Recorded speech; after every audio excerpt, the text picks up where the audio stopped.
Hello everyone, welcome to this recap video on our Twitch stream we did about 2 weeks ago on a game called Danganronpa. If you haven't heard of it, it's basically a really story-heavy murder mystery game. So because the story is important, we thought we'd make this recap video to ensure that everyone who comes to our stream will know what the story is. Now, the problem with this recap video is that the audio quality of the actual stream was not very good. The game's audio was way too loud, you couldn't really hear us that well. Some parts you could hear really well. You want to go see a bunch of sweaty old Japanese men. Fuck yeah! In just like sitting in a pool. Where are we going now? And other parts you just really couldn't hear at all. We have an ultimate.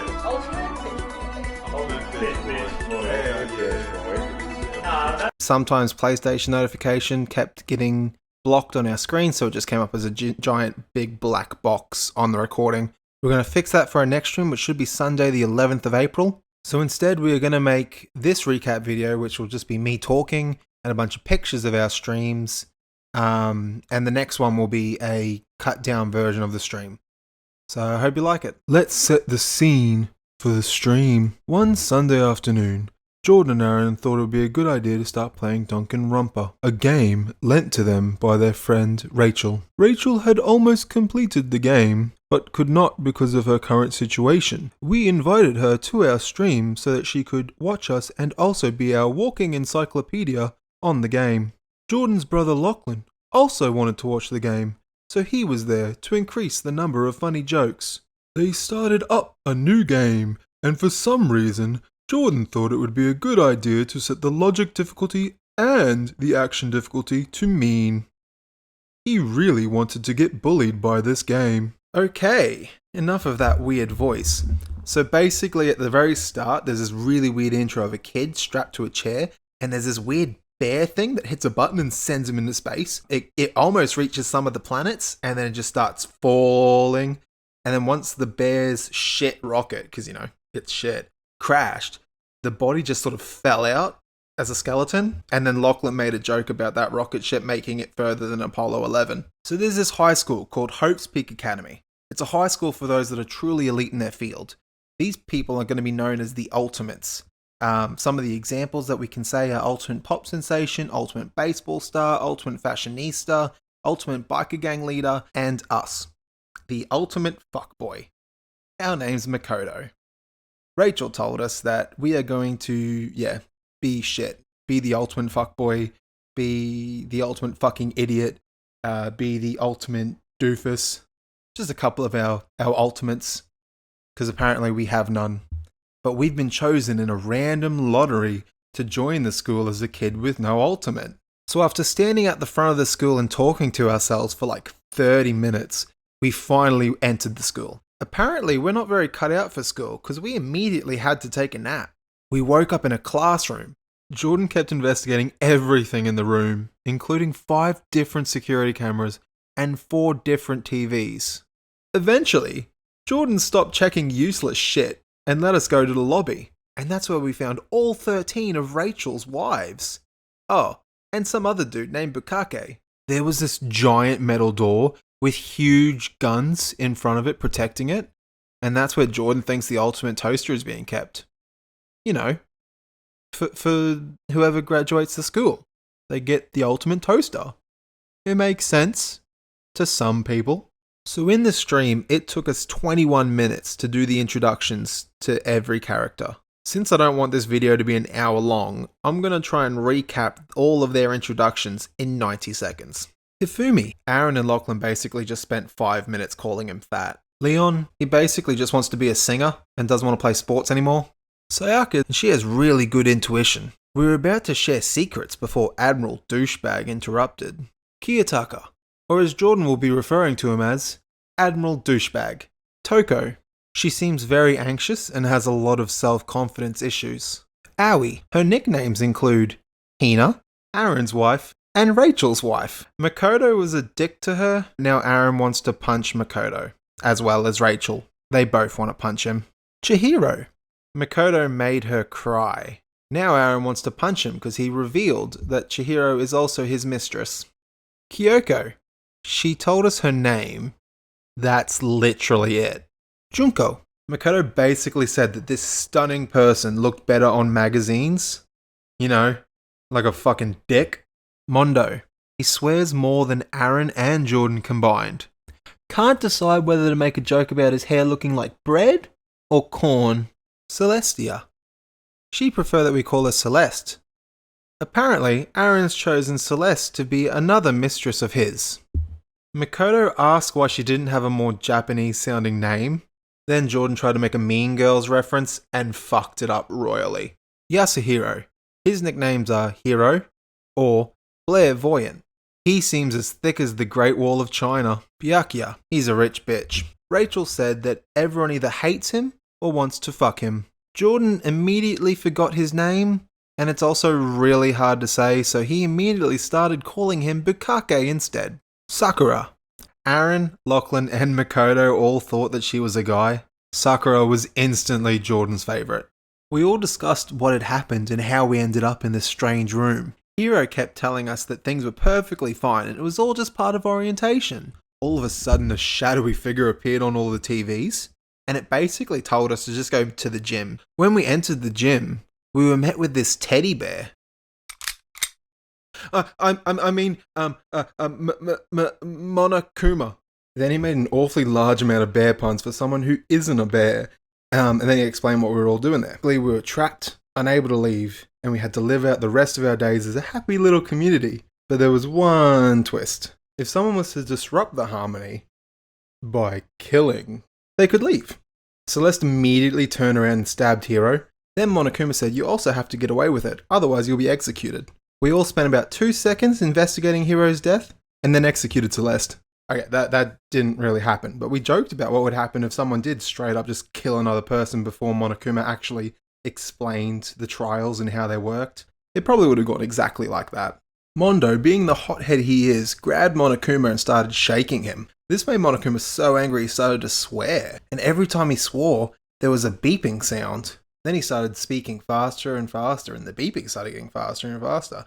Then he blew up. Then we danced. Then he popped back up again. Then we said, fuck. Then he gave us a school-issued tablet. Then he fucked off.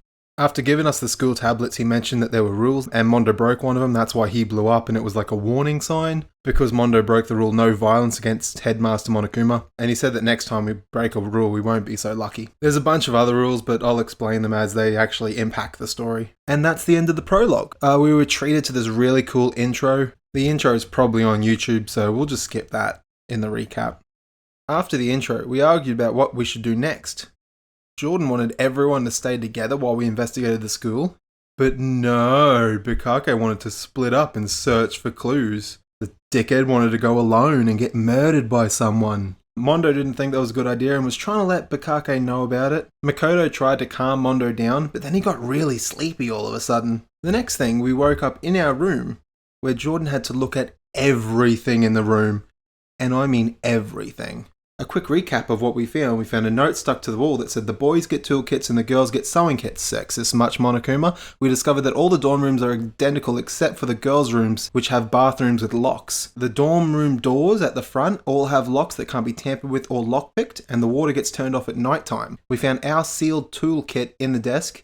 Our bathroom door was also locked, and Jordan was confused by this. After inspecting every square inch of that fucking room, we kicked open our door, and it slammed right into Sayaka. We apologized, and then Sayaka filled us in about what happened while we were napping. She took us to the dining hall, and that's where we discovered that it was 7 p.m. Assuming that the introductions and Monokuma's bits was done in under an hour, that means that we slept from 8 a.m. to 7 p.m. We also found out that Makoto and Sayaka went to the same middle school, and they both actually remember each other. Then we got cock-blocked by Admiral Douchebag. Then everyone else came in the room to discuss what they had found during the day.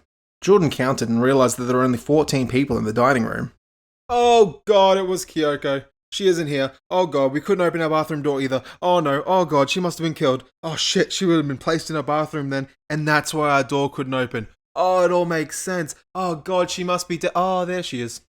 Instead of the game getting us to talk to every single person, Sayaka did all of the talking, and she said that she was like our assistant. So here's a quick recap of what everyone did. Bukake, Kiyotaka, and Kyoko went off on their own. Bukake found nothing. Kiyotaka discovered that there is exactly one dorm room for each person. No shit, Sherlock. And Kyoko wasn't at the meeting yet, so we didn't know what she had found.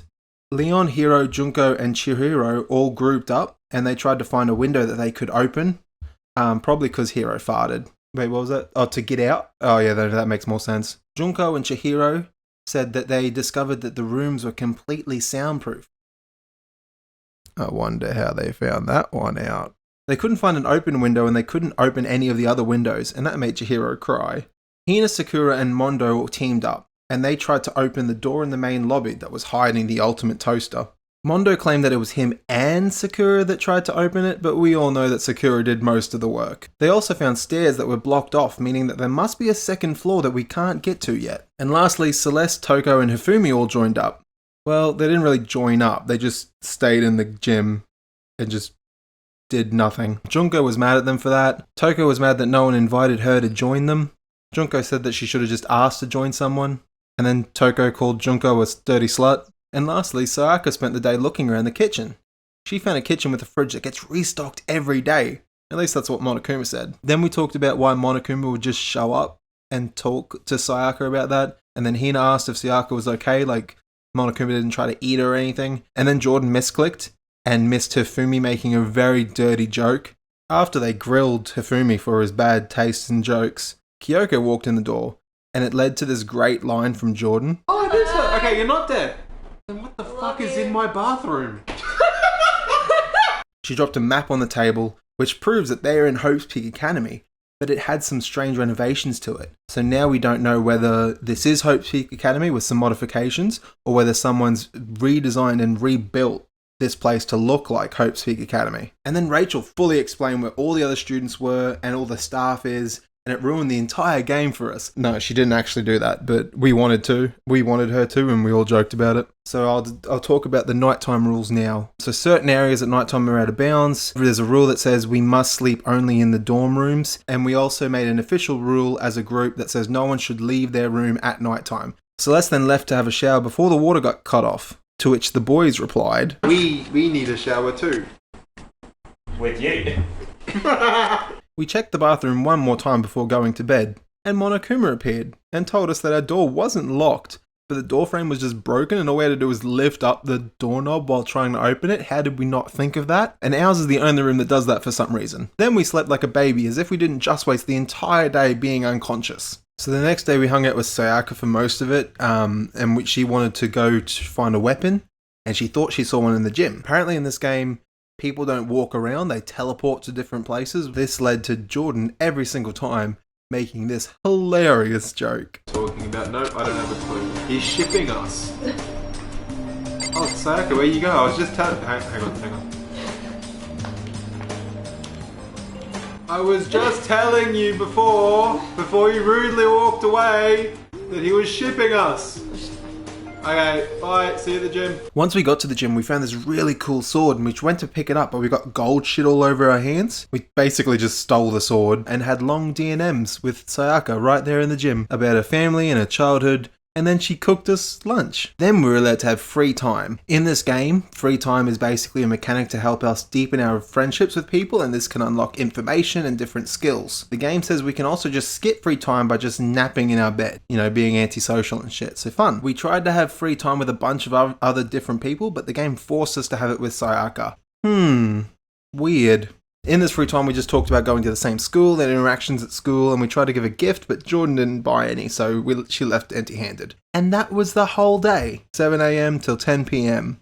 All we did was go to the gym, find a weapon, have lunch, talk to Sayaka, and that's it. Next morning, we got more free time, and we decided to spend it with Hina. Aaron and Hina did some stretches, and then Hina was really revved up and wanted to race. Makoto wasn't very into that idea, and Aaron was very upset with Makoto. Then we talked about ways to not get sick. You just strip down to your waist, and then take a dry towel and start rubbing down your bare skin. Are you going to do that? So Aaron wants us to go and say hi to Hina in the mornings.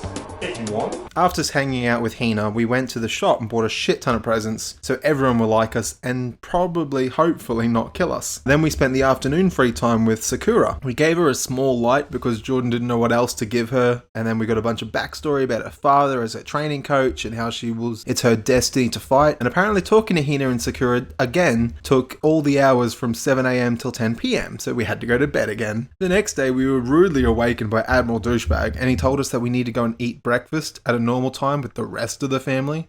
Okay, Mom. We were all trying to eat breakfast with each other when... And then we started talking about serial killers. And apparently there's this big one called Genocide Jack who leaves the word bloodlust written in the victim's own blood at every crime scene. He has never been caught to this day and is almost like a ghost. Then Monokuma popped in and told us that it was getting boring, so he made some home movies. He said these videos would help us motivate to try and graduate.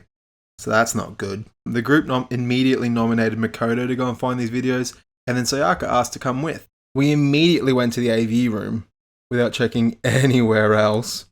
There we found this really strange box, and inside was... Is my in a box? It's in a box. No, but actually it was like a bunch of DVDs, and each one had a different person's name on it. Sayaka went back to the dining hall to tell everyone, and while she was gone, we decided to watch ours while we waited. We turned it on, and there were these 3 random people that we had never met. Oh, they're Makoto's parents and sister. Aw, what a peaceful, lovely, holy shit. Then everyone else showed up, and they all watched their videos as well. Everyone except for Kyoko started freaking out, especially Sayaka. She just screamed and ran out of the door. We then went to go and find her, and on the way, checked every single room. We literally, and I say this in the perfect sense of literally, looked in every single room that we could, that the game would let us, before we found her. Here is where we started. This room here is where we started. This is where she was, and we looked in every single other room before finding her. It took us 10 real-life minutes in this stream. 10 minutes of this stream was us trying to go from here to here. But anyway, we found her and she seemed really rattled, and she wouldn't really tell us what she saw in her video. We tried to calm her down by claiming the videos must be fake, and then she ran into us and it looked like she wanted a hug, but Makoto didn't hug her for some fucking reason. Jordan really looked for the hug button, pressed every single button but couldn't find it in time. And then Sayaka asked us that no matter what, that we'd always be there for her. Fuck, I don't like where this is going. And then we promised that we would always be there for her. When the rain starts to fall, we'll be there for her. This cheered her up, but at that very moment, Monokuma showed up and started making random sexual jokes. Makoto decided to take a swing at him, missed, and then Monokuma just fucked off. We went back to our room, but before we could go to bed, there was a knock on the door. It was Sayaka. She was scared because someone just tried to force open her door.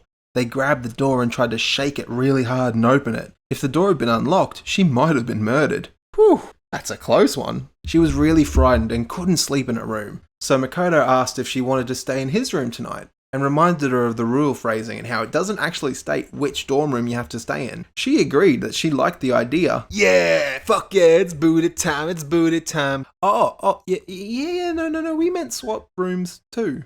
So to help her feel better, we swapped keys, and Makoto told her how to open his bathroom door. We went back to Sayaka's room and perved around in a bedside table for a bit, and then we went to sleep. The next morning we woke up and headed to breakfast, and we were one of the earlier people there, so we had to wait for a bit. Then everyone trickled in, and Jordan immediately started counting everyone, and, there was the normal amount of 14.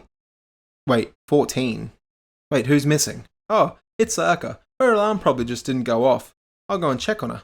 We went back to Makoto's room and opened the door and realized that Sayaka is a very messy person. I mean, there was shit all over the place. The bed wasn't made. The decorative sword was just on the floor. There were scratches all over the door and floor and the bed. Sayaka even left a dead body in the bathroom. Oh fuck, she's dead.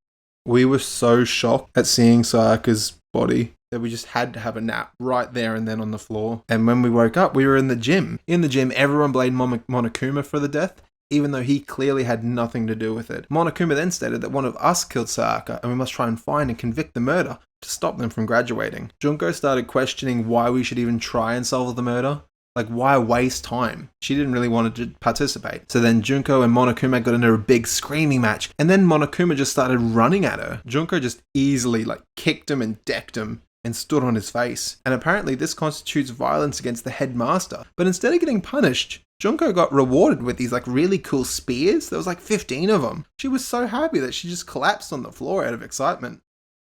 What? Wait, what? She's dead?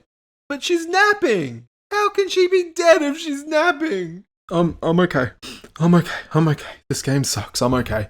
Oh, fuck this game. Then Monokuma said to check out tablets and would find case-related notes about the murder, like time of death and cause of death.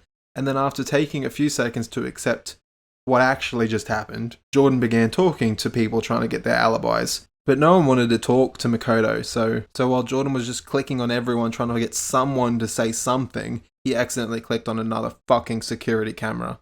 Although I doubt some of them will want to talk. The group then assigned Mondo to guard the body to stop the killer from going back and destroying evidence. Jordan just accepted this because he didn't want Makoto to get punched in the face by Mondo again. Celeste then realized that the case file said Sayaka died in Makoto's room, and he then had to explain what happened last night with the room swapping. The last bit of the stream was us investigating the crime scene. We found a few things in the room that might help in the trial in the stream on Sunday. I'm going to list them off really quickly. We found a toolbox in our room that was still completely sealed. Mondo told us that no one else in the group had opened theirs either. The decorative sword was unsheathed and lying on the ground. The sword handle was missing a lot of its gold, and the sheath even had some scratches along it. The bed had scratches on it as well. The lint roller had been used. Kyoko also searched our room and found not a single hair in the room. We got a tip from Mondo to check the trash room. The door handle to the bathroom had been broken. It looked like someone had tried to remove the door handle with a screwdriver. When we checked the bathroom, we found Sayaka with a knife plunged into her side. Her right wrist was also broken. It was bloody, swollen, and there were golden flakes around the wound. There was blood everywhere, but the only blood on Sayaka's hands was actually on her index finger on her left hand. And behind her, written in blood, was the word Leon upside down. I mean, the numbers. Sorry, game. The numbers. 11037. Totally not a person in our group's name. Jordan and Lachlan have actually been arguing about whether the word Leon upside down is a red herring or whether it's an actual clue. We then realised that the knife in Sayaka looked like one from the kitchen, so we went to go and find if one was missing. We ran into Aaron's wife Hina in the dining hall. She told us that she was in the dining hall all last night. When she went to the kitchen to make her tea, all the knives were there. She came out to the dining room and drank her tea, and when she went back to wash her glass... That's a whole nother problem. Why were you not using a mug? When she went to wash her glass, she said that the knife was gone. She hadn't seen anyone go into the kitchen, but there's only one door to the kitchen through the dining hall. So before we wrapped up the stream, Jordan, Aaron and Lachlan all guessed who they think would be Sayaka's murderer. Aaron suspected Leon because he was a redhead with no soul. Lockie first suspected Mondo because he really wanted to help guard the evidence. He's since changed his mind to Leon after seeing his name literally written upside down. Jordan wasn't too sure on stream. He knew it wouldn't be Bukake because of how much Rachel hates him, which means he must be sticking around for a while. And he doesn't think it's Leon because it's too obvious. He currently thinks it's Admiral Douchebag. And that's it. I hope you really enjoyed Jordan's recap of the stream. If you can't see any more videos with the words Danganronpa stream highlights in the title, that means you're completely up to date. So head on over to twitch.tv/allegedlygamers and follow us to get notified when the next Danganronpa stream will be on.